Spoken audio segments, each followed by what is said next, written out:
معروف سیاستدان اور سابقہ ممبر قومی assembly Umar Sohail Zia but کا علامہ Iqbal community centre Brooklyn new York کا دورہ۔ لاہور سے امریکہ کے خصوصی دورے پر آئے پاکستان کے معروف سیاستدان اور سابقہ ممبر قومی assembly Umar Sohail Zia but نے بروکلین نیو یارک میں واقع پاکستانی امریکنز کی نمایاں سماجی تنظیم علامہ اقبال کمیونٹی سینٹر AICC کے مرکزی دفتر کا دورہ کیا۔ اس موقع پر علامہ اقبال کمیونٹی سینٹر کے چیئرمین ملک ناصر اوان، صدر طاہر بھٹا، جنرل سیکرٹری چودھری جوید اقبال سمیت دیگر عہدیداران نے ان کا شاندار استقبال اور پھولوں کے گلدستے پیش کیے۔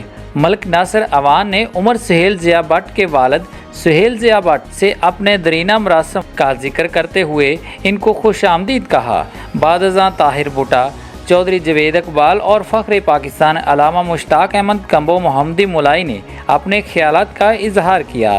اس موقع پر علامہ اقبال کمیونٹی سینٹر کے سینئر ڈائریکٹر طاہر بوبی، ملک عرفان اوان، معروف صحافی محسن ظہیر سمیت دیگر افراد بھی موجود تھے۔ استقبالیہ کے اختتام پر عمر سہیل ضیاء بٹ نے شاندار استقبال پر شکریہ ادا کیا اور اپنے والد کی جانب سے نیک تمناؤں کا پیغام پہنچایا۔